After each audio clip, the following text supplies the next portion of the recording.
आप सभी का आज के सेशन में बहुत बहुत स्वागत है। जो लोग नए हैं उनको मैं सूचित करना चाहूँगा कि ये जो सीरीज़ हम लोगों ने स्टार्ट की है, इसमें हम आगामी सुपर टेट की जो परीक्षा है उसके लिए बेहतरीन प्लेटफार्म तैयार करने की कोशिश कर रहे हैं, बेहतरीन अप्रोच डेवलप करने की कोशिश कर रहे हैं और यह भी समझने की कोशिश कर रहे हैं कि हमें एग्ज़ाम में प्रश्नों को किस तरह से देखने की ज़रूरत होती है। और इसके लिए हम लोग अभी जो प्रश्न ले रहे हैं वो पिछली परीक्षा जो सुपर टेट की हुई थी यानी 2019 की, उन्हीं के प्रश्नों से अपनी अंडरस्टैंडिंग को और अपने स्किल को बेहतर करने का हम लोग प्रयास कर रहे हैं और उससे कुछ आइडिया भी लेने की कोशिश कर रहे हैं कि किस तरह के प्रश्न हमारी परीक्षाओं में पूछे जा रहे हैं। तो चलिए बढ़ते हैं आज के प्रश्न पे और देखते हैं कि क्या कुछ सिखाता है आज का प्रश्न। ये प्यारा सा प्रश्न आपके सामने रिप्रेजेंट हो रहा है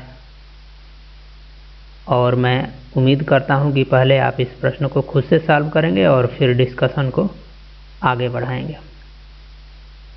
चलिए देखते हैं क्या है ये प्रश्न। कह रहा है कि एक धन चक्रवृद्धि ब्याज, एक धन यानी वो धन पता नहीं है, यहाँ पे दिया है चक्रवृद्धि ब्याज की दर से 15 वर्षों में 2 गुना हो जाता है। ध्यान रखना कितने वर्षों में, 15 वर्षों में 2 गुना हो जाता है। तो एक कंडीशन तो यहाँ पे आप कंडीशन देख रहे हैं कि एक तो दिया है कि चक्रवृद्धि ब्याज की दर है, दूसरी कंडीशन दिया है 15 वर्षों में 2 गुना, और इसके आधार पे पूछ रहा है कि वही धन 8 गुना हो जाएगा, यह 8 गुना हो जाएगा। और ऑप्शन में आपके 30 वर्ष दिया है, 40 वर्ष दिया है, 45 वर्ष दिया है और 60 वर्ष दिया हुआ है। तो किस तरह से ऐसे प्रश्नों को करने की ज़रूरत है। आप चक्रवृद्धि ब्याज के कुछ बेसिक कॉन्सेप्ट से परिचित होंगे, ठीक है। तो यहाँ पे कोई ऐसा ट्रिक और कोई फार्मूला लगाने की कोई ज़रूरत नहीं है। देखिए कितने बेसिक अंडरस्टैंडिंग के बल पे ये हो जाता है।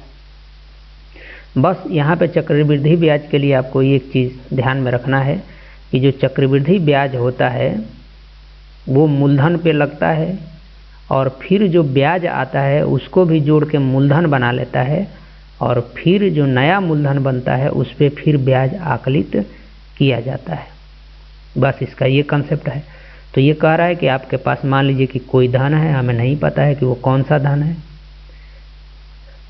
कह रहा है कि ये जो धन है 15 वर्षों में क्या हो जा रहा है, 2 गुना हो जा रहा है। 15 वर्षों में ये 2 गुना हो गया। मतलब साफ है कि जब 15 वर्ष का टाइम पीरियड लिया तो ये कितना हो गया, 2 गुना हो गया। यहाँ पे जो धन था इसको 2 गुना होने के लिए 15 वर्षों में 15 वर्ष लगे, ये आइडिया है। अब चूंकि चक्रवृद्धि ब्याज में ये होता है कि अब ये नया मूलधन बन गया। क्या बन गया, नया मूलधन। तो इसका 2 गुना होने के लिए फिर 15 वर्ष लगेगा। कितना वर्ष लगेगा, फिर आपको लगेगा 15 वर्ष।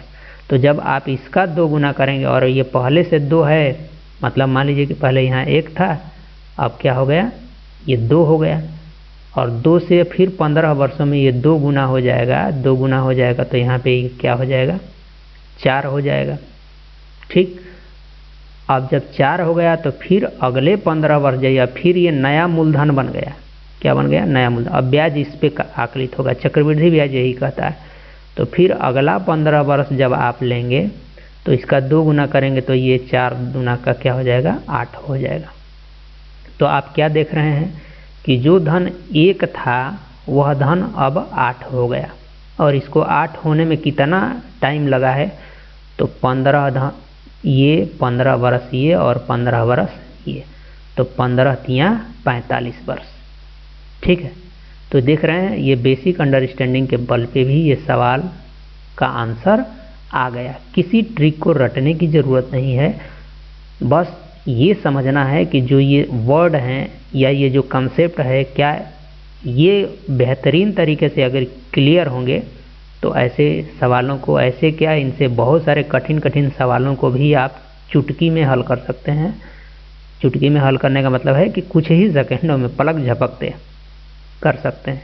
ठीक है, मैं उम्मीद करता हूँ कि ये डिस्कशन आपको कुछ सिखाया होगा और मेरे साथ अब तक बने रहने के लिए आप सभी को बहुत बहुत धन्यवाद। साथ साथ एक आग्रह करूँगा कि यदि आप चैनल पे हैं, जुड़ चुके हैं तो अच्छी बात है, नहीं जुड़े हैं तो सब्सक्राइब कर लीजिए और वीडियो को जितना संभव हो शेयर कीजिए और प्रत्येक लेक्चर को यदि आप देखते हैं तो लाइक का बटन तो ज़रूर दबा दीजिए। इस तरह का आपका सहयोग हमें काफ़ी उत्साहित करेगा और सारे मज़ेदार लेक्चर्स लाने के लिए। मिलते हैं किसी सेशन में, तब तक के लिए आप सभी को बहुत बहुत धन्यवाद।